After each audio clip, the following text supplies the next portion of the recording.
Hello everyone. Today we will discuss about absorption of proteins. End products of protein digestion are amino acids and some amounts of di and tripeptides.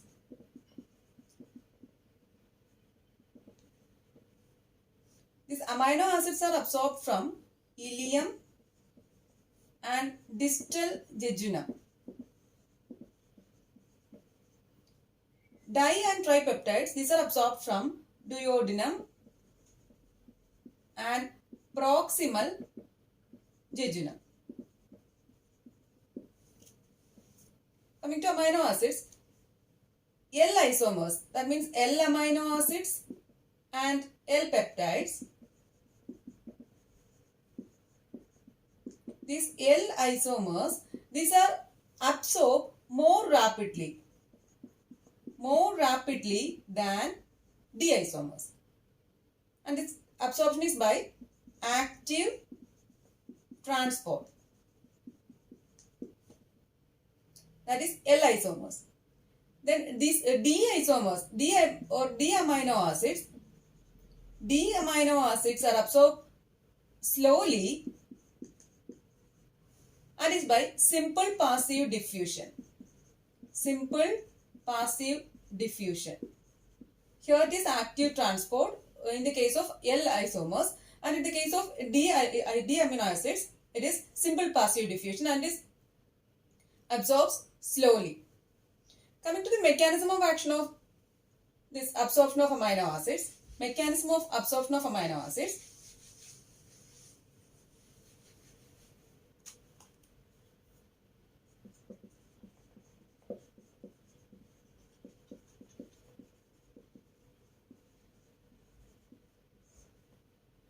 Absorption of amino acids occurs in small intestine. And three mechanisms are there for the absorption. First one is sodium dependent active transport.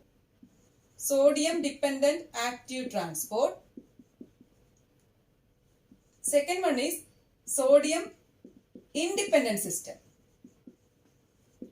And third one is gamma glutamyl cycle or Meester cycle. Gamma glutamyl cycle or Meester cycle. In this, the second one, that is sodium independent system, it is not significant and it is inhibited by cytochalasin B. It is a cell permeable mycotoxin. So it is not significant. Sodium independent system is not significant. So coming to first one, that is sodium dependent active transport. Here L amino acids are absorbed from small intestine by this sodium dependent active transport. This is energy dependent, and here the energy is provided by ATP. Here amino acids and sodium share the common carrier protein. This carrier protein is present on the mucosal surface of microvilli membrane, and this forms a complex carrier amino acid sodium. Carrier amino acid sodium complex. Then this complex passes to the cytoplasmic surface. So in the cytoplasm, there it dissociates and liberates free amino acids and sodium. This complex dissociates and liberates free amino acids and sodium. This sodium, it is actively carried out through the cell membrane in exchange of potassium. This is by a pump known as sodium potassium pump or sodium potassium ATPase. Sodium potassium ATPase. This sodium, it is actively carried out through the cell membrane in exchange of potassium by a sodium potassium pump or sodium potassium ATPase. So the intracellular sodium concentration is always maintained low. Then after that, this carrier protein, this can come back to the original position or brush border again. Then coming to amino acids, this amino acids passes out the cell by diffusion. This is down and outward concentration gradient, and it is taken up by portal blood to liver. Portal blood to liver. Then there are different carrier proteins for the absorption of different amino acids like amino acids, then neutral amino acids, basic amino acids, acidic amino acids, beta amino acids, etc. So there are different carrier proteins for different amino acids for the absorption of different amino acids. Then this di and tripeptides. This di and tripeptides, after being absorbed, these are hydrolyzed into free amino acids by intracellular peptidases. So that is sodium dependent mechanism. Next mechanism is gamma glutamyl cycle or Meester cycle.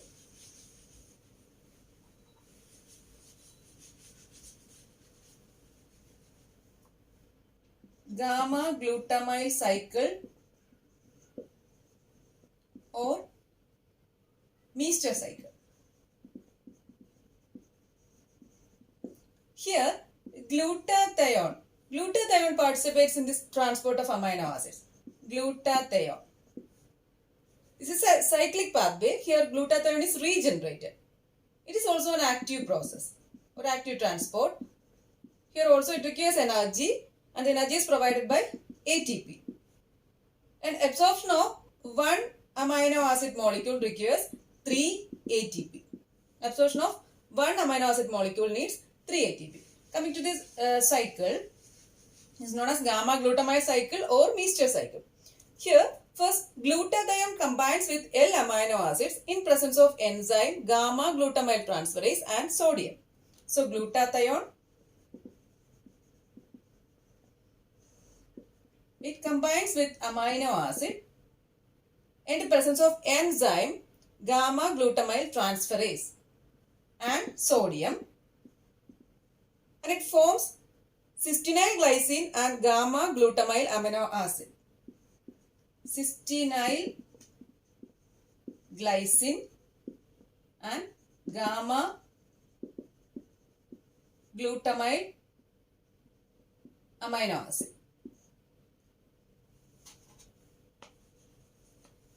Then this gamma glutamyl amino acid, in the presence of enzyme gamma glutamyl cyclotransferase, it forms 5-oxoproline and amino acid which is absorbed. Gamma glutamyl amino acids in the presence of enzyme gamma glutamyl cyclotransferase. It forms 5-oxoproline and amino acid which is absorbed. Then this 5-oxoproline in the presence of enzyme 5-oxoprolinase and ATP, 5-oxoprolinase enzyme, it forms glutamate.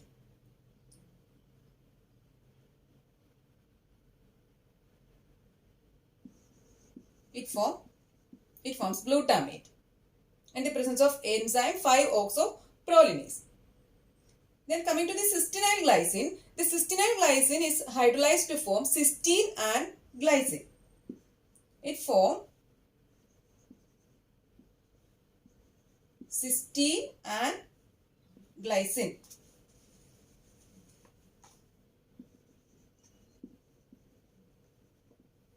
Then this glutamate or glutamic acid and cysteine, they form gamma glutamyl cysteine. They combine to form gamma glutamyl cysteine.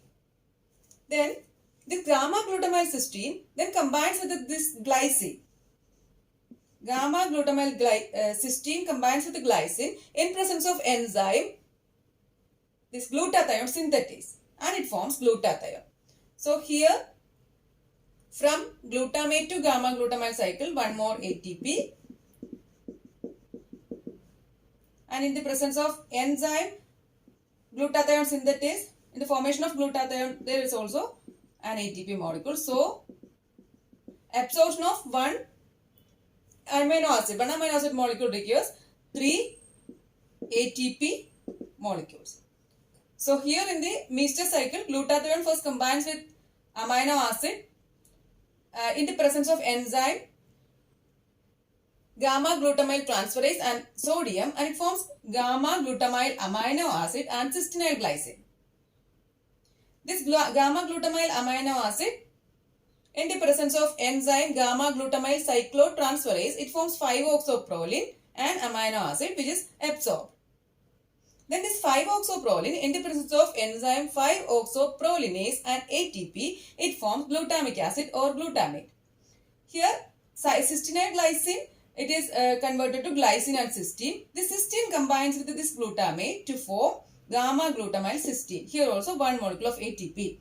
This gamma glutamyl cysteine again combines with this glycine in the presence of enzyme glutathione synthetase to form glutathione. So the glutathione here is regenerated. This is a cyclic process and it is known as Meester cycle or gamma glutamyl cycle. So these are the mechanisms of absorption of proteins or absorption of amino acid. So this is today's topic. Thank you for watching.